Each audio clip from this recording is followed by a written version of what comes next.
मैं डॉक्टर श्याम सुंदर शर्मा आज पुनः आप सभी का स्वागत करता हूं चिरायु गीता यूट्यूब चैनल पर।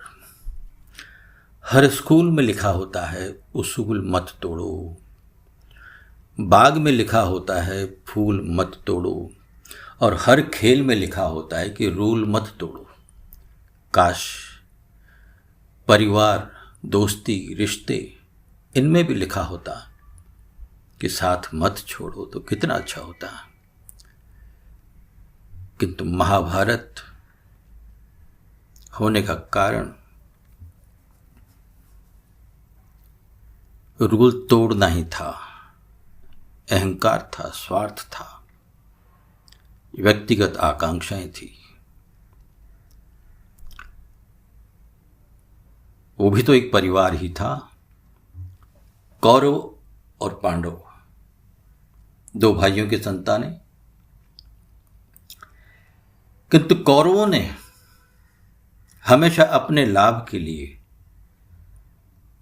अपने फायदे के लिए सोचा।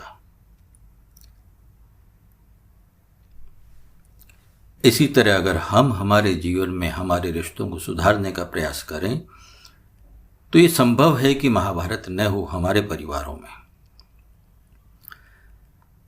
और ऐसा तो है नहीं कि जो बात होगी उसे हम भूल जाएंगे, भूलते कोई नहीं है। कौरव और पांडव भी नहीं भूले थे, हम भी नहीं भूलते हैं, लेकिन उसका त्याग करना चाहिए। त्याग एक क्रिया है।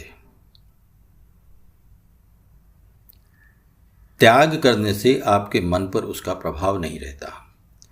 जो भी घटना अच्छी या बुरी आपके साथ में होती है परिवार में, चाहे वो व्यक्ति छोटा हो, बड़ा हो, कोई भी हो, जो भी घटना होती है, अगर आपको दुखी करती है वो घटना, तो आपको उसे अपने मन पर प्रभावित नहीं होने देना चाहिए, क्योंकि आप परिवार की सोचेंगे। व्यक्तिगत अगर सोचेंगे तो महाभारत होना ही है।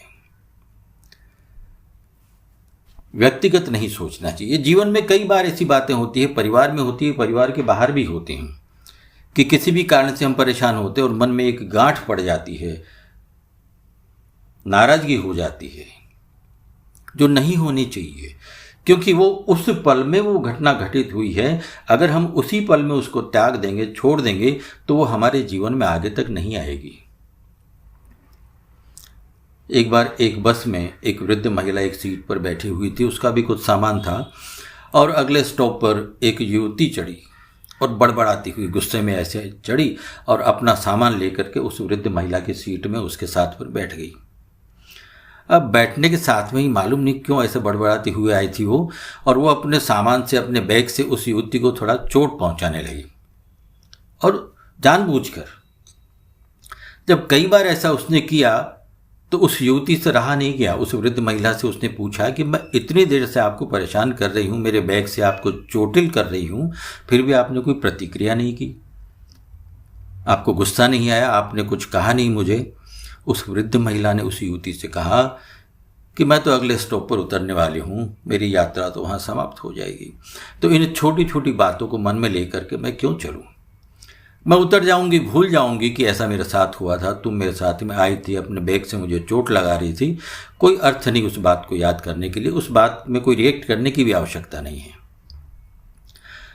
बात होते होते अगला स्टॉप आ गया, वो वृद्ध महिला अपने स्टॉप पर उतर गई। किंतु हम क्या करते हैं, वो जो छोटी छोटी चीज़ें हमारे परिवार में, हमारी रिश्तेदारी में होती है, उनके लिए हम क्या करते हैं, उसको हम हमारी इस जीवन यात्रा में साथ में ही लेकर के चलते हैं।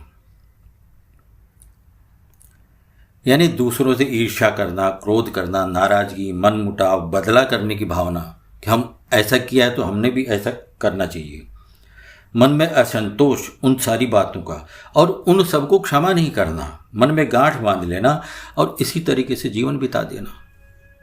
जबकि होना ये चाहिए कि हम हमारे परिवार को एकजुट रखने के लिए हमारी शक्ति को, हमारी ऊर्जा को लगाएं, किंतु हम ईश्वर में अपनी ऊर्जा लगाने, परिवार में ऊर्जा लगाने के बजाय हम ऐसे ही हमारा जीवन बर्बाद कर देते हैं।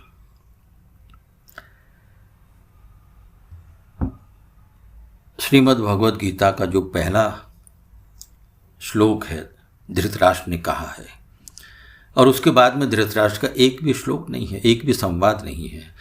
धृतराष्ट्र ने संजय से कहा था कि धर्म क्षेत्रे कुरुक्षेत्रे समवेता युत्सव है माम कह पांडवाश्चैव किम कुरुत संजय। युद्ध स्थल में पांडु के पुत्र और धृतराष्ट्र के पुत्र वहां युद्ध के लिए गए हुए हैं, उनके विषय में संजय से पूछ रहे हैं धृतराष्ट्र। यानी वो भूल नहीं पाए हैं और उसका परिणाम ये हुआ कि वहां युद्ध स्थल में युद्ध की तैयारियां हो रही हैं। अगर क्षमा करना होता, मन में गांठ नहीं लगाते, बदले की भावना नहीं रखते, अपने अहंकार को कंट्रोल में रखते, तो शायद है कि महाभारत होती ही नहीं। तो वो महाभारत तो होगी, लेकिन हम हमारे परिवार की महाभारत छोटे बड़े झगड़ों को मिटा सकते हैं। होने ही नहीं दें अगर हम मन में उन बातों का विचार न करें। इस जीवन यात्रा में उन क्षणों को हम साथ में लेकर के चलेंगे तो अंतिम क्षण तक हम दुखी ही रहेंगे। और अगर उन क्षणों को हम इसी क्षण, जब वो घटना घटित हुई है, वो बात हुई है जिससे हम दुखी पीड़ित हुए हैं, यहीं छोड़ देंगे तो जीवन बड़ा सुखी और आनंदमय होगा और परिवार पूरा एक बन करके रहेगा। एकता में शक्ति होती है, आप जानते हैं। जब परिवार एकजुट होगा तो सबके सुख दुख में सब भागीदार होंगे और वो सुख दुख आनंद से निकल जाएंगे। किसी भी प्रकार की उसमें परेशानी नहीं होती है। तो हमें रिश्ते निभाने चाहिए। क्यों निभाने चाहिए? हमारे जीवन को सार्थक बनाने के लिए, क्योंकि भरोसा नहीं है कि इस यात्रा का अगला स्टॉप ही हमारा अंतिम स्टॉप हो सकता है। जय श्री कृष्ण, जय श्री राधे।